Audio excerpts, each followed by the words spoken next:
अब second condition के लिए भी हम इसी तरह करते हैं कि प्रोबेबिलिटी को उसके रेट ऑफ रिटर्न से मल्टीप्लाई कर देते हैं ताकि हमारे पास जो है expected return for that particular condition calculate हो जाए। तो हमने 0.15 को -0.20 के साथ मल्टीप्लाई किया तो रिजल्टिंग वैल्यू आ गई -0.03 की, which is the expected return for that particular condition. इसी तरह थर्ड कंडीशन के लिए हमने प्रोबेबिलिटी को रेट ऑफ रिटर्न से मल्टीप्लाई किया तो हमारे पास एक्सपेक्टेड रिटर्न ऑफ 0.07 आ गया। अब आपने इन तीनों कंडीशंस के एक्सपेक्टेड रिटर्न्स को ऐड ऑन किया तो आपके पास expected return for that given scenario calculate हुआ विच इज 0.07, और हमने अर्लियर भी कैलकुलेट किया है तो हमारे पास एक्सपेक्टेड रिटर्न जो है वो 0.07 का ही कैलकुलेट हो रहा है यहाँ पर। ठीक है, 7% का एक्सपेक्टेड रिटर्न कैलकुलेट हो गया। अब हमने ये कहा कि डेविएशन फ्रॉम मीन रिटर्न किस तरह से कैलकुलेट हो रहा है या क्या होगा। जब हमने ये कहा कि वेरिएंस जो है वो इतना कैलकुलेट हुआ है तो वो वेरिएंस हमने किस तरीके से कैलकुलेट किया हुआ था। हमने कहा कि एक्सपेक्टेड रिटर्न है 0.07 का, इट मीन्स हमारी मीन वैल्यू जो है वो 0.07 की हो गई। तो अब आपने लाइन के बीच में जो सेंटर्ड पॉइंट ड्रॉ हुआ वो हमारा 0.07 का ड्रॉ हो गया। अब जब हमारे पास फर्स्ट पॉसिबिलिटी आई तो हमारा रेट ऑफ रिटर्न था 0.20 का। तो अब 0.07 से 0.20 तक के का जो डिफरेंस है विच इज द 0.13, तो इसका मतलब फर्स्ट कंडीशन में हमारे पास 0.13 का चेंज आया। इसी तरह सेकेंड कंडीशन में 0.07 से डेविएट करके आप चले गए हो -0.20 पर, तो टोटल डिफरेंस जो हुआ वो कितना कैलकुलेट हुआ -0.27 का। इसी तरह थर्ड कंडीशन में हमारे पास मीन वैल्यू थी 0.07 की और हमें रेट ऑफ रिटर्न कितना मिल रहा था 10.10 का, तो हमारी डेविएटेड वैल्यू कितनी आ जाएगी 0.03 की। और वेरिएंस कैलकुलेट करने के लिए हम क्या करते हैं कि हम डिफरेंस ऑफ द टू लेते हैं, आपके पास जो भी रिटर्न आ रहा होता है और एक्सपेक्टेड रिटर्न का हम लोगों ने डिफरेंस कैलकुलेट कर लिया और उसके बाद उसके स्क्वायर को मल्टीप्लाई कर दिया हमने प्रोबेबिलिटी के साथ, तो हमारे पास डेविएटेड वेरिएंस जो है वो कैलकुलेट होता जाएगा और इनको एंड पे सम करेंगे तो हमारे पास वेरिएंस की वैल्यू कैलकुलेट होगी विच इज 0.014 और उसका स्क्वायर रूट लिया तो हमारे पास स्टैंडर्ड डेविएशन ऑफ 11.87 जो है वो कैलकुलेट होगी। तो इस ये सिंपल अंडरस्टैंडिंग है कि किस तरीके से आपका वेरिएंस डेविएट कर रहा है और वो कितना डेविएट कर रहे हैं। ये जो पर्टिकुलर कॉलम है deviation from the mean return वो आपको ज्यादा क्लियरली अंडरस्टैंड कराता है कि आप वेरिएंस को कैलकुलेट करने का पर्पस क्या है।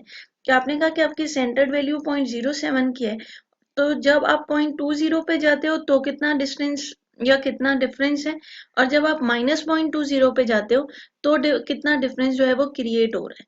तो आपके जो स्टैंडर्ड डेविएशन है वो बता रहा है कि जो आपका एक्सपेक्टेड रिटर्न है 0.07 उसमें कौन कितने हद तक डेविएशन आ सकती है, उसके चांसेस 11.87% के। तो this is the basic purpose of calculating the standard deviation. Now comes the relative measure of risk.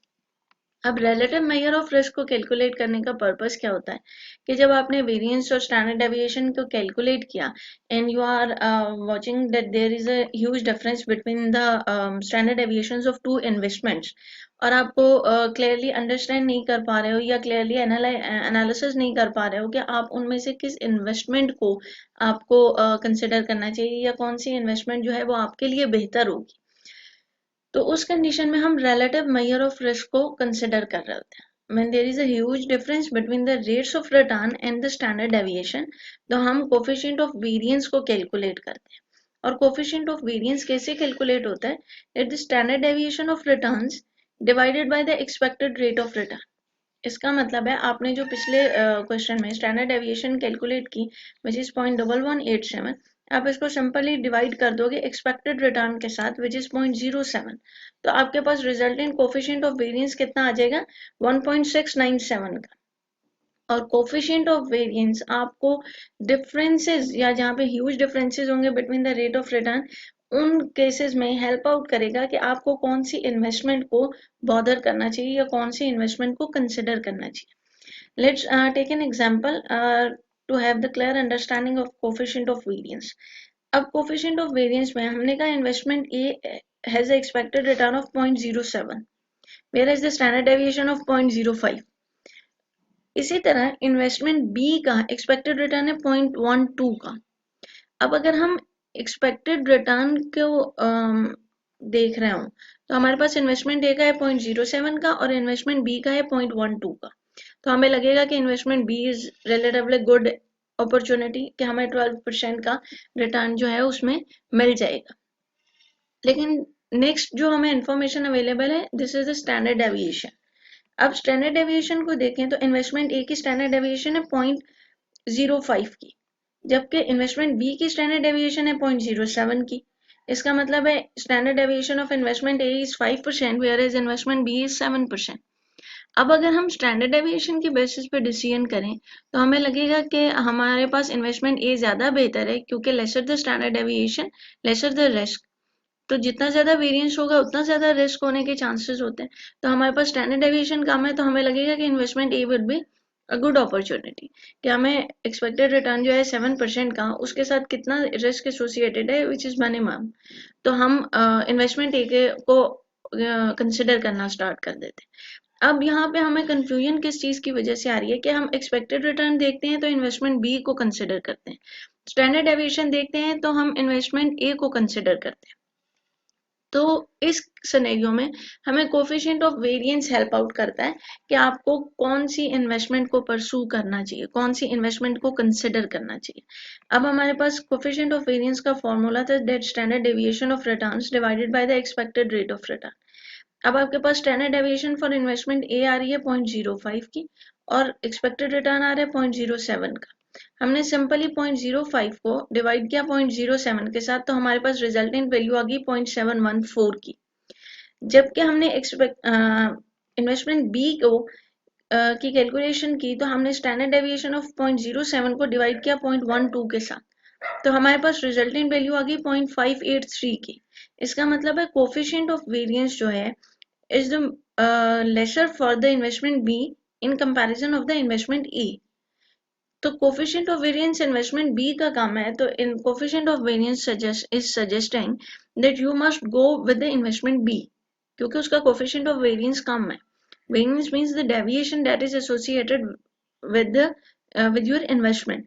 तो हम कोफिशिएंट ऑफ वेरिएंस के बेसिस पे इन्वेस्टमेंट बी को परसू करेंगे। यहाँ पे हमने स्टैंडर्ड डेविएशन से एक स्टेप हायर गए हैं और हमने ज़्यादा बेहतर तरीके से उस चीज़ को कैलकुलेट किया है कि हमारे पास ये चीज़ जो है इवेल्युएट होनी चाहिए। तो कोफिशिएंट ऑफ वेरिएंस के बेसिस पर हम ये कह रहे हैं कि हमारे पास जो हमारे इन्वेस्टमेंट हैं, इन्वेस्टमेंट ए और बी, हम उनमें से इन्वेस्टमेंट बी को जो है कंसिडर करेंगे और उसमें हम इन्वेस्टमेंट कर रहे हैं। Next come is the expected rate of inflation. Expected rate of inflation का इफेक्ट हमें क्यों कंसिडर करना पड़ता है? Say for example that you are going to have a return of 5%, ठीक है, लेकिन अगर उसमें हम इन्फ्लेशन के इफेक्ट को कंसिडर नहीं कर रहे हैं तो आपका 5% का return after the end of the year inflation rate को माइनस करने के बाद शायद 1% और 2% रह जाए। से आपका 5% का रिटर्न है और ड्यूरिंग द ईयर 3% की इन्फ्लेशन जो है वो इंक्रीज हुई है, तो by the end of the day और the year you will have only 2% return which you have earn on your investment. तो जो रेट ऑफ इन्फ्लेशन है this is very important while considering the fact of the expected returns or the returns that are associated with your investment. तो आपके पास जब भी return की value आएगी you must have a closure look at that कि उसमें inflation का effect किस तरीके से इन्वॉल्व है, और अगर नहीं involve then there must be an inflation effect on that return to have the gross return which is available for your investment. अब हमारे पास एक्सपेक्टेड रेट ऑफ इन्फ्लेशन को कैलकुलेट करने के लिए हम क्या करते हैं सिंपली कि जो रिस्क फ्री रेट होता है, नॉमिनल रिस्क फ्री रेट होता है हमारे पास, हम उसको और हमारे real interest real rate of जो रियल रेट होता है उसके साथ एक्सपेक्टेड रेट ऑफ इन्फ्लेशन का इफेक्ट चेक करते हैं। हमारा जो नॉमिनल रेट होता है this is equal to the real rate plus the inflation effect, और हमारे पास रियल रेट किसके इक्वल होता है? जब हम नॉमिनल रेट में से इन्फ्लेशन के इफेक्ट को माइनस कर देते हैं तो हमारा रियल रेट जो है वो कैलकुलेट हो जाता है। यहाँ पर हमने क्या किया, that nominal risk free rate is equal to 1 plus real risk free rate multiply by 1 plus expected rate of inflation, right, and -1। अब जब हमने इस इक्वेशन को देख रहे हैं तो हमारे पास नॉमिनल रेट क्या है, जहाँ पे हमारे रियल रिस्क है वो और इन्फ्लेशन ऐड ऑन होकर हमें रिजल्टेंट वैल्यू कैलकुलेट करके दे रहे हैं। इसी तरह जब हम इसी इक्वेशन को एक्सपैंड करते हैं और हम रियल रिस्क को कैलकुलेट करते हैं तो हम रियल रिस्क में इन्फ्लेशन रेट का इफेक्ट और रियल नॉमिनल रेट में से माइनस कर रहे होते हैं। अब हमने क्या किया कि हमारे पास नॉमिनल रिस्क फ्री रेट आ रहा था, हम माइनस को मूव कर देते हैं second other side of the equation पे, ठीक है। और उसके बाद हम इसी तरह जब हमारे पास नॉमिनल रिस्क फ्री रेट आ जाएगा तो हम एक्सपेक्टेड रेट ऑफ इन्फ्लेशन वाले को भी अदर साइड पर मूव करते हैं और उसके बाद हमारी जो रिजल्टेंट इक्वेशन है वो इस तरीके से ड्रॉ हो जाएगी। इसी इक्वेशन की बेसिस पर हम जितना भी इन्फ्लेशन का इफेक्ट होगा अपनी इन्वेस्टमेंट पर कैलकुलेट कर लिया करेंगे। अभी हम एक एग्जांपल को गो थ्रू करते हैं। To see how this works, assume that the nominal return on US government T-bills was 9% during a given year. ठीक है, तो आपका nominal return कितना है 9% का, which is given over here. उसके बाद वो कह रहे हैं when the rate of inflation was 5%, तो अब आपके पास इन्फ्लेशन का रेट कितना गिवन है 5% का। In this instance, the real risk-free rate of return on these bills was 3.8%. वो किस तरह से हुआ कि आपने जो आपका नॉमिनल रिस्क है, नॉमिनल रिटर्न है वो 9% का है, जब आप उसमें से इन्फ्लेशन का इफेक्ट लेस कर रहे हो तो आपके पास रियल रिस्क रेट आ रहा है, ठीक है। अब हमने क्या किया, that 1 plus nominal rate of return जो कि 9 का, तो वो 0.09 आ जाएगा, divided by 1 plus rate of inflation, तो 1 प्लस 0.05 जो कि यहाँ पर हमारे पास इन्फ्लेशन गिवन है, और इन दोनों की वैल्यूज को डिवाइड करने के बाद रिजल्टेंट को हम -1 कर देंगे। अब हमारे पास रिजल्टेंट वैल्यू आ रही है 1.038 की, उसमें से हमने -1 किया तो हमारे पास आ गया 0.038 विच इज इक्वल टू 3.8%। इस तरीके से हम एक्सपेक्टेड रेट ऑफ इन्फ्लेशन या इन्फ्लेशन का इफेक्ट अपने नॉमिनल रेट पर चेक करते हैं ताकि हम क्लियरली एनालाइज कर सकें कि हमारी इन्वेस्टमेंट अगर हमें नॉमिनल रिटर्न दे रही है तो इन्फ्लेशन का इफेक्ट किस हद तक कैटर हो रहा है, और अगर हमें रिस्क फ्री रेट प्रोवाइड किया जा रहा है तो उसमें से इन्फ्लेशन के रेट को किस तरीके से माइनस किया गया है, या फिर हमें रियल रेट जो है वो कितना प्रोवाइड किया जा रहा है कि जब हम उस पर इन्फ्लेशन का इफेक्ट इम्पोज करेंगे तो हम रिजल्टेंट वैल्यू जो है वो इतनी ले लेंगे कि हमारी इन्वेस्टमेंट कंसिडरेबल रिटर्न हमें प्रोवाइड कर रही हो।